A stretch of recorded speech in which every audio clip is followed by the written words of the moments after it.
Hi, my name is Nicolas and I'm Acmesoft's API expert. I specialize in the JDK's APIs and part of my work is to make sure the team uses them correctly. For example, just last month I wrote new guidelines to replace all for loops with streams and all nulls with optional. I'm also the lead of the API guild and today we're having our first meeting since the update to Java 25. We already put all the additions since 21 into practice and want to talk about them today. Scope values, stream gatherers, the class file API, the foreign function memory API, and some Javadoc updates, and even a little bit about the preview features. Let's see what everybody has to share.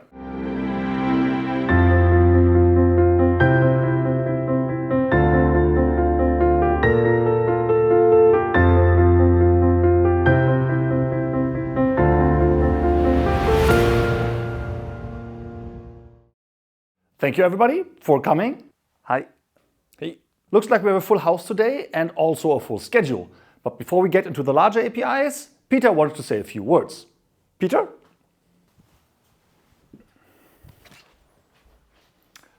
Thank you, Nicolas. When upgrading to JDK 25, we came across formatting changes of dates, times, units, and other locale-specific information. That's down to an upgrade of the Unicode Common Locale Data Repository, CLDR for short, that the JDK uses for that info. Generally speaking, those updates have to be expected in the future, so please make sure that you consider that when working with code that parses or formats such data.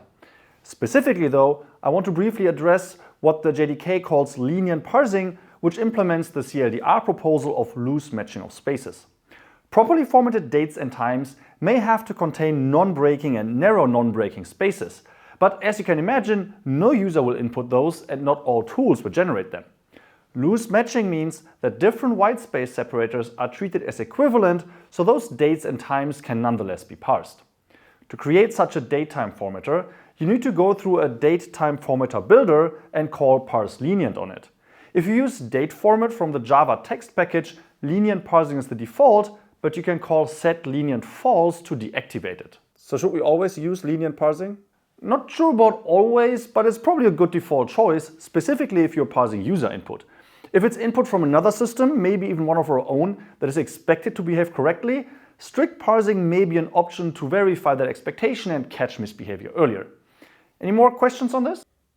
Okay, then I just want to briefly mention a few more methods that were added here and there.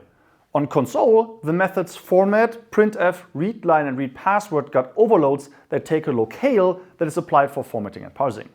Console also got isTerminal, which checks whether the console device that's associated with the JVM is a real terminal like an interactive command line.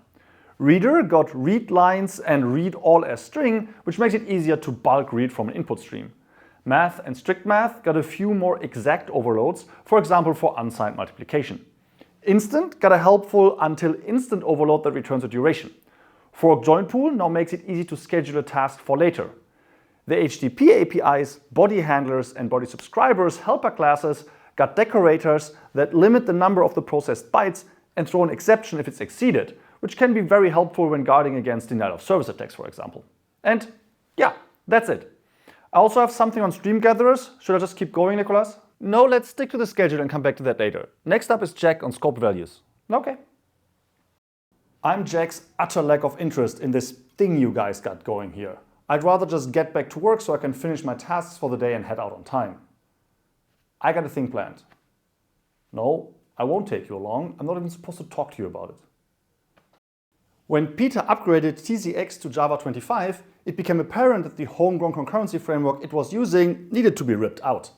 That will take a while, and one part in unraveling it is understanding its use of thread locals. For those who didn't have the pleasure to deal with thread locals in a while, let me start with a recap. An instance of thread local looks like a simple mutable container with set and get methods. What makes it interesting is that every thread can only get the data it itself set. So if one thread calls set, other threads will not be able to get that data. It is local to a thread, hence the name of the class. When looking through TZX, I saw different use cases for thread local, but the big one was to keep data separate by user request. Let me give you an example. Every request into TZX is tagged with the user's time zone ID, which is needed early and late in the response handling, but not in the middle. Instead of passing the time zone ID as a method parameter through a bunch of method calls that never need it, this subsystem uses a thread local variable to store the ID once and then later read it when control flow returns to it. So it's kind of a global variable, but not really global and instead local to the thread. Again, hence the name. Another example is logging. Control flow constantly enters and leaves the logging library, and barring fancy trickery, everything you want to see in a log message must be deducible from the method call. But the logging library we use allows setting request-specific data, like a tracing ID, once that is then included in every log message that belongs to that request, without it having to be passed to every logger call. How does it know which message belongs to which ID? With trickery, like what thread local provides, and the assumption that all messages that come from the same thread handle the same request. Then it can just store the request-specific data in a thread local and read it from there on every logger call. But isn't that confusing? So there's a thread local variable that can be mutated from anywhere it's visible to pass around data. And what about unexpected errors or just sloppy coding where a value in a thread local isn't reset and then just lingers? That would needlessly occupy memory, and worse actually, could be accidentally read by another task when the thread gets reused, like in a pool. Both good points, Peter. Yeah, the unrestricted mutability and unbounded lifetime are two drawbacks. A third one is that a thread can decide to inherit its thread local data to other threads that it creates. But because thread local is mutable, the new threads cannot just reuse the same memory and must allocate their own. And in some cases, that can be a lot. The thing is that most users of thread locals do not require the freedom that causes these issues. It's very common to set a thread local once at the beginning of a task with the intention to read it a bunch while the task is being processed and then get rid of the data. Both the time zone ID and the logging example work like this. Can we just wrap thread local in our own class that accepts these limitations and gives us the guarantees we want? Should be straightforward to write something that can only be set once and cleans up after itself when a certain scope is left, maybe when a runnable is done executing. Yeah, we could certainly do that. Great, then let's get on it. But first, that will not get us out of the third problem, where inheriting these values can under certain circumstances balloon memory usage.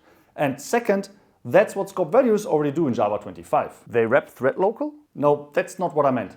I mean they trade thread local's mutability for more comprehensible data flow, predictable cleanups, better performance when sharing across threads, and, as a bonus, cooperation with the structured concurrency API, but that one is still in preview in 25 and we haven't used it yet. Just like a thread local, you'd usually declare a scope values as a static final field with minimal visibility. But you can't just set a value. Instead, you bind one temporarily by calling where and chaining a runnable. All code that is executed as part of that runnable can then read the bound value from the scope value variable, but no other. Other threads could only see values that were bound for them, if any. And code that runs in the same thread after the runnable can't see anything because the binding is destroyed once the runnable completes. No memory or data leakage is possible. So the value is scoped to exactly the specified code. Hence the name. That is also why it works with structured concurrency. Sorry? Yeah, you see, the thing about structured concurrency is that when it forks new threads to handle subtasks, the original thread will wait for them before continuing. That means the new threads are basically its children, and their lifetime is entirely contained in the scope of the parent thread. So when the parent thread has access to a scope value, it is clear that the child threads cannot break out of that scope, and so they can read the same value by default. And the real beauty is that because the value cannot be mutated, no copies are necessary. They can just all read from the same shared memory location. You're a freak of nature, Uli. Why do you know all that? It's in the JEP. I can send you the link. You do that. One more thing I want to briefly mention is rebinding.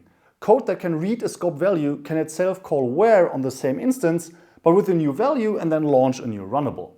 That effectively creates a new scope for the executed code that can then only read that value. But this still doesn't allow two-way transmission of data, so the simplicity of one-way transmission remains. And that's it about scope values. More questions?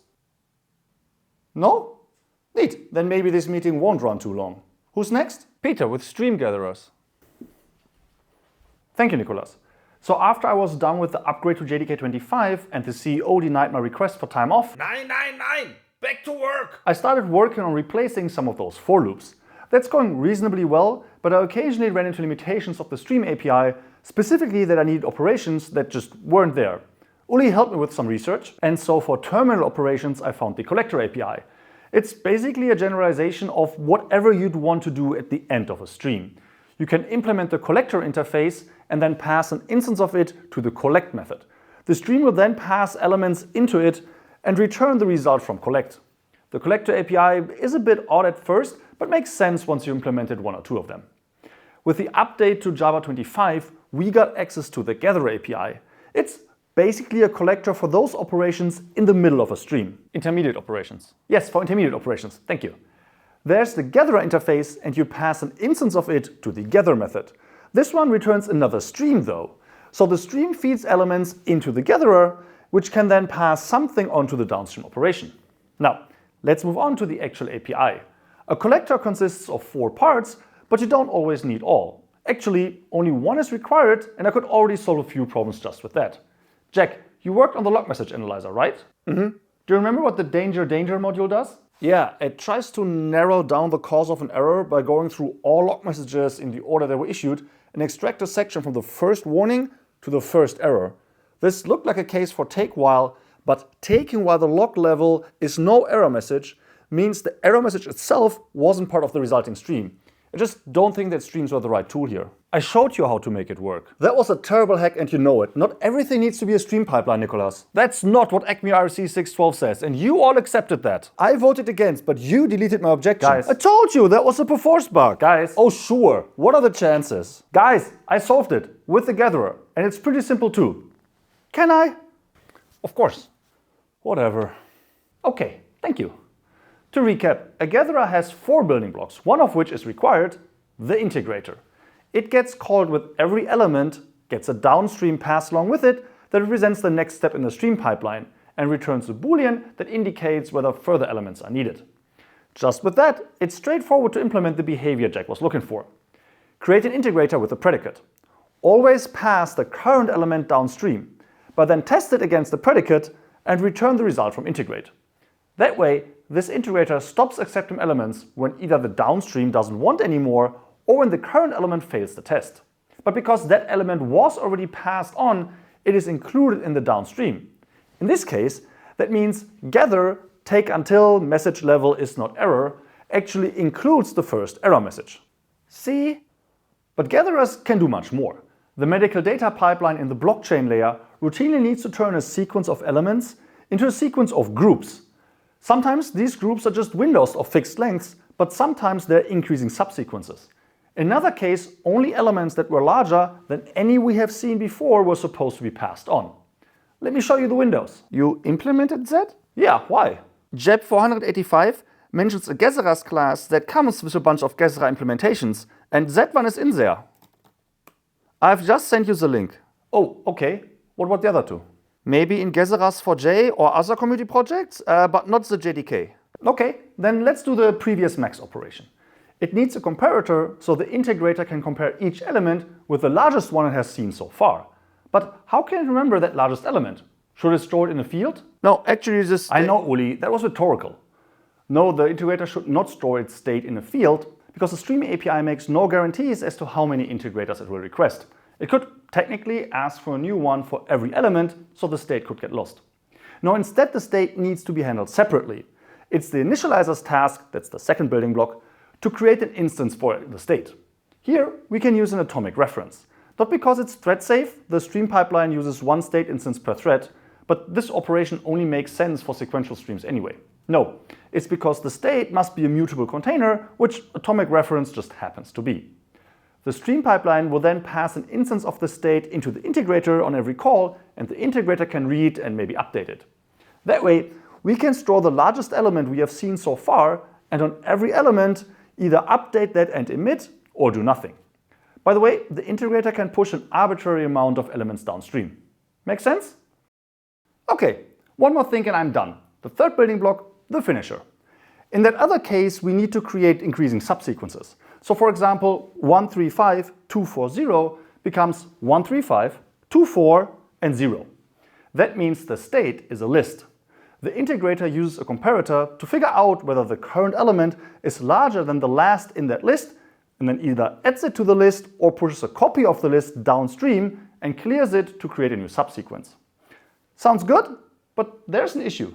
Does anybody see it?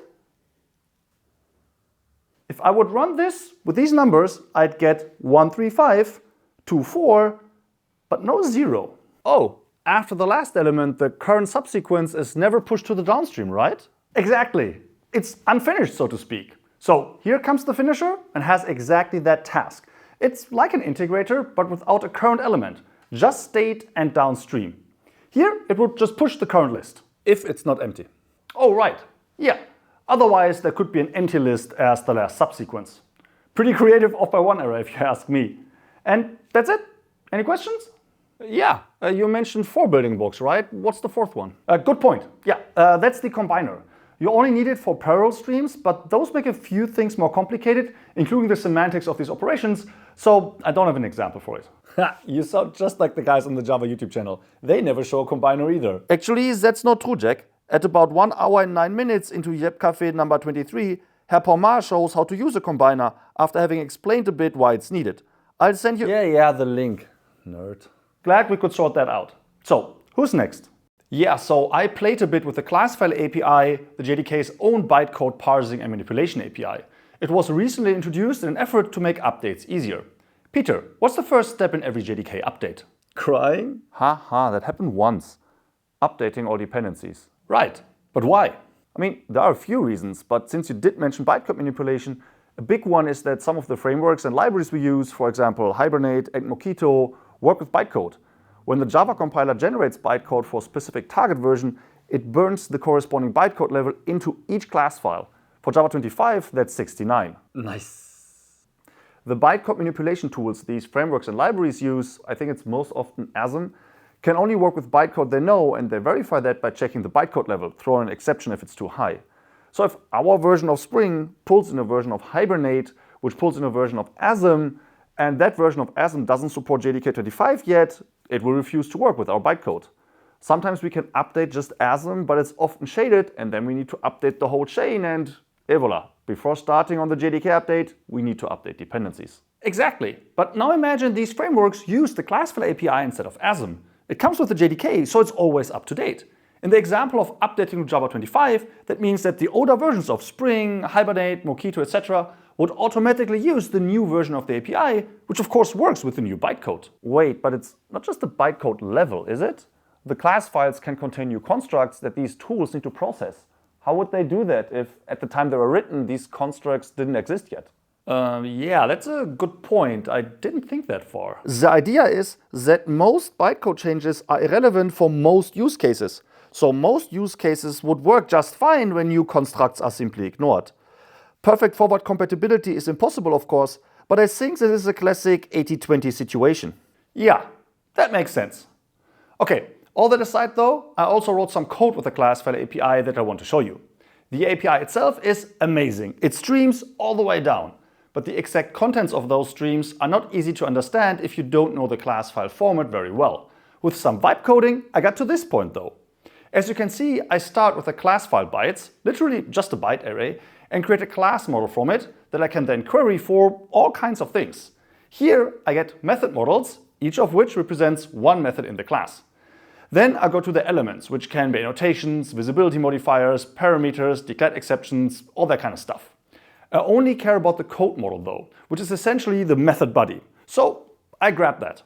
It consists of code elements, but I'm looking for method calls. So I filter for invoke instructions. Sorry, Nicholas, what does keep only do? Oh, it's basically just an instance of check and cast against the given type that replaces a stream filter and a map.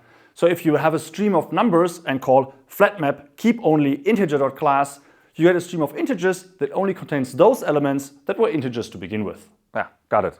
Okay, so I filter the stream of code elements for invoke instructions and then put them into this little record that contains the names of the method, the type it belongs to, and the type it returns.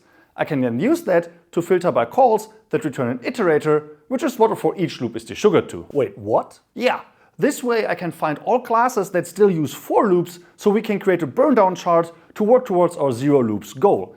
And since it works on bytecode, I can also apply to our dependencies. I have a new RFC in the works that will ban dependencies that use for loops by 2027. Are you out of your mind? What the is wrong with you? Don't talk to me like that, Jack. I got the CEO's backing in this. Oh, you have to be kidding me. What did you present him that he signed off on this? I told you not to talk to me like that. And what he and I discuss is on a need to know. Now that you guys calmed down, let me talk a bit about the foreign function memory API. The use case is pretty clear cut. Need to run non-Java code a bit smarter than starting a new process with the terminal command? then it counts as a foreign function and the FFM API is the right tool, replacing JNI with the more concise, readable, pure Java alternative. Need to use memory off heap so the garbage collector doesn't touch it, maybe to pass it to a foreign function? Then it counts as foreign memory and the FFM API is the right tool, replacing the memory access methods in unsafe with the safer, more readable and above all standardized alternative. Yeah, that's why those methods in unsafe could be deprecated for removal and now even trigger warnings. Exactly. To use off-heap memory, you need to create an arena which comes in 4 different forms.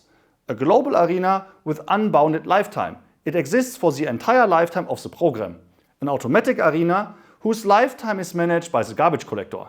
A shared arena with a bounded lifetime that is managed explicitly by closing it. And a confined arena with the same lifetime properties as a shared arena. The first 3 can be accessed from any thread. The confined arena only from the thread that created it. Wait, I have a question. Why is the automatic arena managed by the garbage collector of all things? I thought the whole point was to have data that the GC doesn't touch. The GC doesn't manage the data, just the arena instance. That means as long as the arena instance is reachable, it and its off-heap data stay alive, which the GC doesn't look at all. But when the arena becomes unreachable, the GC is free to collect it, which will deallocate the off-heap memory. So kind of like byte buffer works? Yeah, when it comes to the deallocation of off-heap memory, the automatic arena and byte buffer behave similarly. But in this example, I'm creating a confined arena, which is best used in a try with resources block so it gets closed and deallocated when the scope ends. Then I use it to create memory segments. First, a segment that are called pointers, which will contain as many addresses as we have strings in this array. Then, one for each string, the pointer to which I write to the pointer segment. Now, I do some magic here in the middle that changes the data. To get it back out, I retrace my earlier steps. Reading memory addresses from the pointer segment, then interpreting the data at those addresses as a string that I write to the array. Now, as for the magic in the middle there, I call my standard libraries radic sort. Wait, isn't that just the example from the JEP? How do you know? You're not the only one reading JEPs, Uli. Yeah, did you even use the API? Look, guys, we don't need it, you know. The projects that use foreign functions and memory know all about it and they are all over FFM already. But like most shops, Acme just doesn't, or at least not directly. Our dependencies may, but that's their job. And now that we know that the API is there and much better to use than unsafe and JNI, when the time comes that we need it, we can study it then. No need to spend a week diving into it now if we never use it. So what did you do with the week you had for this? Watched Java 1 and JVMLS videos? My man. Uli, seriously? You have to be kidding me. We'll talk about this another time. For now, let's move on. I want to briefly mention Javadoc Improvements and the preview APIs before we call it a day. After we upgraded to Java 21, we adopted Acme IRC 484. The one about code examples in Javadoc. Why do I even write these IRCs? Sometimes I feel like our wiki is the place where information goes to die. So to bring you up to speed, since we upgraded to 21, we no longer have to type out example code in Javadoc. Instead, we can place the code in regular source files that get compiled or even tested and then grab section of them to include in the Javadoc. The share of newly committed Javadoc that uses this feature is at an impressive 40%. But the absolute numbers are less impressive. 2 out of 5. Out of 5 changes that added Javadoc. In weeks. People, we said we wanted to write more documentation. But I get it. Javadoc pseudo HTML isn't fun. Fortunately, with the update to 25, you can now write Javadoc in Markdown. Yeah, just start each line with 3 slashes and go wild. Bold, italic, lists, inline code, code blocks, tables, that all works as you would expect. Headers may be adjusted depending on context, and links to other Javadoc works with Markdown's reference links, which you may not know that well. Essentially, you put the name of the element, be it a module, package, class, method or field, in square brackets, and then Javadoc will link that to the respective page. So maybe we can increase the rate of Javadoc comments per person per month beyond 1. Just make it part of our yearly goals. But then we could just let AI generate insightless comments for monetary gain. Way to give away the game plan, Peter. Would have been our first raise in years, but we can't have that, right? Guys, focus. Just one more thing, or rather 3, but I'll make it quick. Java 25 comes with 3 preview APIs. First, structured concurrency, which we already talked about briefly. The shortest pitch is, wherever you're using a thread pool or reactive stream pipeline, consider a structured task scope instead. Second, Stable values. Didn't Jack just explain those? No, those were scoped values. Yes, scoped values to make a value available throughout the scope of a computation. Stable values to define a value lazily, which is then more final than final, and so accessing it can be heavily optimized. Third is the encoding of cryptographic objects as PEM-texts and vice versa. Since we're not hopelessly behind the curve for once, we could actually try these APIs out and report our findings back to the mailing lists. Food for thought. And that's it for today's meeting of the API Guild. When you go back to work, remember, we're Acme soft, but we go Acme hard. I have to tell you something. I'm not actually Nicholas. It's me, Nikolai, Java developer advocate here at Oracle. Tricked you there, huh? We put together this video series to cover all changes between Java 21 and 25, and we hope to have done so in an entertaining way. If you think that worked out, you can do me and the rest of the team a big favor and help more Java developers find this video. Leave a like or a comment, go back to the episodes you missed, tell Anna, Billy and Jose that you like their work, and if one of your friends or colleagues needs help with anything JDK related, send them to our channel. We probably have it covered. Last but not least, on September 16th, we'll run a live stream here on this channel to celebrate the launch of Java 25. You can find details on dev.java, link in the description. I hope to see you there. So long!